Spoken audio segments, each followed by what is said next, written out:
Olá, professor.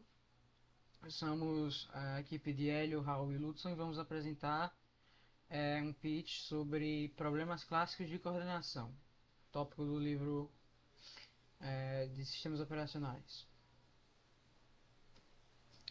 Primeiro, por que estudar esses problemas? Situações de coordenação entre tarefas são muito frequentes na programação de sistemas complexos. Os problemas clássicos retratam cenários comuns e nos ajudam a entender como implementar soluções de sincronização. A agenda de hoje: o problema dos produtores e consumidores, o problema dos leitores e escritores e o jantar dos filósofos. Problema 1: produtores e consumidores. É, Cenário: os processos, coisas como que são os produtores e consumidores, nesse caso, acessam um buffer compartilhado com capacidade limitada para N itens. Produtor: aí tem dois tipos de processos, né? Que eles são representados como ou produtores ou consumidores. E eles têm de ter acesso a esse buffer. Aí, no caso, o produtor produz e deposita um item no buffer. E a condição é: se o buffer estiver cheio, ele deve esperar por uma vaga. Já o consumidor, o que ele faz é retirar, ou seja, consumir um item do buffer. E se o buffer estiver vazio, ele aguarda que novos itens sejam depositados. O acesso, ou um outro detalhe importante é que o acesso desse buffer é bloqueante, ou seja, o processo fica bloqueado até conseguir realizar a sua operação, não é mútuo. Então, a solução, na verdade, o livro apresenta duas soluções. Há três desafios de coordenação: exclusão mútua, evitar que múltiplos processos corrompam o buffer acessando ao mesmo tempo. E suspensão de produtores, bloquear produtores quando o buffer está cheio. E suspensão de consumidores, bloquear consumidores quando o buffer estiver vazio. As soluções apresentadas são duas: usando semáforos, que é a solução mais simples. Ela utiliza um mutex para exclusão mútua e dois semáforos para controlar o número de itens e vagas. Já a outra solução é parecida com a primeira, porém ela também usa essas variáveis de condição. Ou seja, ela utiliza um mutex e variáveis de condição para sinalizar a presença de itens ou a vaga. Aqui está uma ilustração de como esse problema acontece. Aí, no meio tem o buffer, né? Tem os produtores e os consumidores. E aqui a gente tem a primeira solução, que é aquela do semáforo. A gente tem aqui a definição de algumas variáveis. Aí tem duas tasks: a task do produtor e a task do consumidor. Tá certo isso.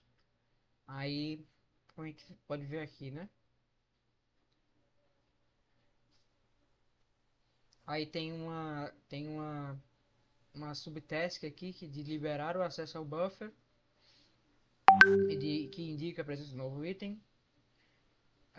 Aí aqui, nesse outro código, a gente tem a outra solução, que é a solução usando variáveis de condição. Aqui a gente tem aqui o signal, aí sinaliza um novo item. E ele tem um while aqui, diferente do primeiro código. O buffer espera que haja uma mudança, né? Bem, agora é a próxima etapa. Olá, agora eu vou falar sobre o segundo problema, o problema dos leitores e dos escritores, que seria o dilema de acesso concorrente. Nesse problema, a gente vai ter um conjunto de tarefas que está acessando uma área de memória compartilhada. E essas tarefas vão ler ou escrever dados nessa memória. As regras principais seriam que as leituras podem ser feitas paralelamente, já que elas não interferem umas nas outras, mas a escrita tem que ter acesso exclusivo para a área para evitar condições de disputas e que os dados sejam corrompidos. Isso é muito comum em aplicações que usam multithread. Bom, vamos falar agora sobre as soluções encontradas para resolver esse problema. A gente tem uma solução simples. Eu usaria um único mutex para todos os acessos, então todo mundo acessaria exclusivamente. O problema disso é que isso estaria restringido sem necessidade o acesso dos leitores. E isso deixa meio ineficiente, prejudica o desempenho, já que cada leitor só vai poder acessar a área apenas uma vez, um leitor por vez. E eu teria outra solução, que é a solução dando prioridade de acesso para os leitores. Quando o primeiro leitor entra, ele bloqueia acesso para os escritores, mas outros leitores podem entrar na área. E quando o último leitor sair, o acesso é liberado. Isso resolve o problema de desempenho, mas surge um novo problema, que é o problema de inanição, que se tiver leitores entrando o tempo todo, pode ser que os escritores não tenham a chance de entrar dentro da área e escrever os dados. Ilustrando um pouco a situação, eu teria a área de memória ali no meio, os escritores realizando as operações de escrita na memória e os leitores que leem os dados. Agora, mostrando exemplo de código, eu teria aqui a primeira solução simples, um único mutex, as tasks de leitor ele só vai entrar, vai requerer o acesso, ele vai fazer as leituras e depois ele vai liberar o acesso para o próximo. O leitor seria a mesma coisa. Ele vai requerer acesso, ele vai escrever os dados e depois vai liberar. E quanto à outra solução, ela vai ter um código um pouco mais complexo. Eu teria dois mutex, um para acesso à área e outro para controlar o acesso do contador. E nesse caso, a task do escritor vai ser a mesma coisa, ele só vai requerer acesso, escrever os dados e depois liberar. Mas o código do leitor vai ser um pouco diferente. Ele vai primeiramente requerer acesso e ele incrementa o contador. E se ele for o primeiro a entrar, ele vai requerer acesso à área. E depois ele vai liberar o contador. Aí ele vai ler os dados e ele vai requerer acesso exclusivo ao contador e depois decrementar. E se ele for o último a sair, no caso isso aí é quando ele estiver saindo, depois de ele fazer a leitura, ele vai estar saindo. Se ele for o último a sair, ou seja, se o número de leitores for 0, ele vai liberar o acesso à área. E vai liberar o contador também. E aí os leitores podem entrar na área.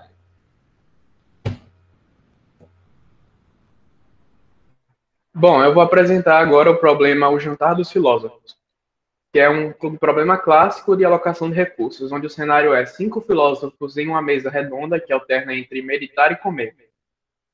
Vão ter recursos que são a 5 palitos rachis compartilhados, um entre cada par de filósofos. A condição para comer: um filósofo precisa pegar os 2 palitos, o da sua direita e o da sua esquerda. Restrição: 2 filósofos vizinhos não podem comer ao mesmo tempo, pois compartilham um palito. Bom, um dos riscos desse impasse dos filósofos, do jantar dos filósofos, é o deadlock. Soluções simples para esse problema podem levar a essas duas condições perigosas: inanição, starvation. Alguns filósofos nunca conseguem comer, e impasse, deadlock. Uma situação onde todos eles ficam travados e esperando um recurso que nunca será liberado. Exemplo do deadlock: cada filósofo pega o palito à sua direita, e em seguida cada um tenta pegar o palito à sua esquerda, que está em posse do seu vizinho. Todos os filósofos ficam esperando indefinidamente. Bom, agora a gente tem aqui uma das soluções simplistas para o problema dos filósofos.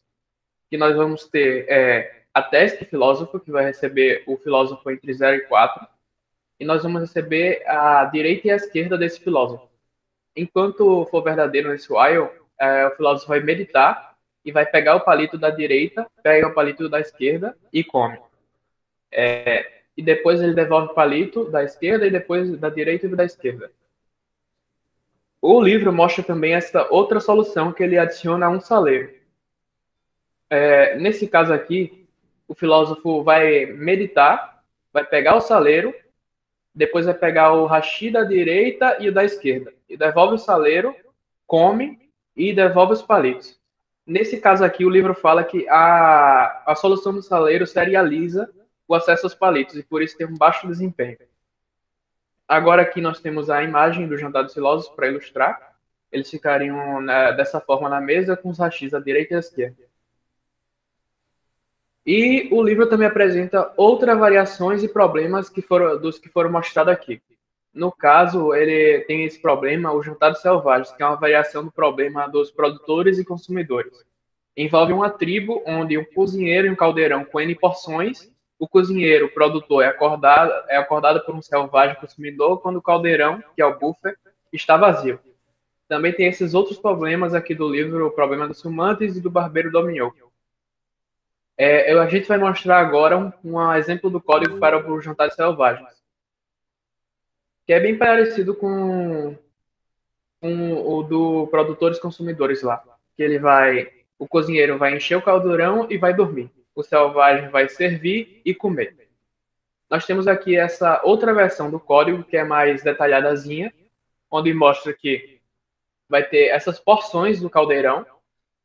O cozinheiro ele vai ser acordado quando o caldeirão estiver vazio, vai encher com N porções o caldeirão e vai dormir. Não, ele vai avisar que encheu o caldeirão. E o selvagem vai fazer o quê? Ele vai tentar acessar o caldeirão, ele checa se o caldeirão está vazio.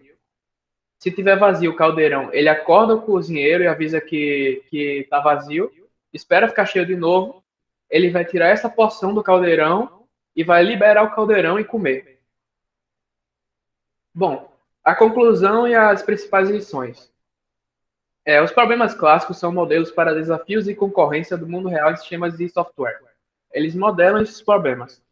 A escolha de ferramenta de sincronização, semáforo, mutexes, variáveis e condição é crucial para uma solução correta e eficiente. E é bom frisar que não existe solução perfeita. As soluções frequentemente apresentam trade-offs entre simplicidade e desempenho e o risco de novos problemas como deadlock ou inanição. A pessoa tem que escolher qual desses problemas e qual modelo usar no que ele quer. No caso, a nossa apresentação foi essa.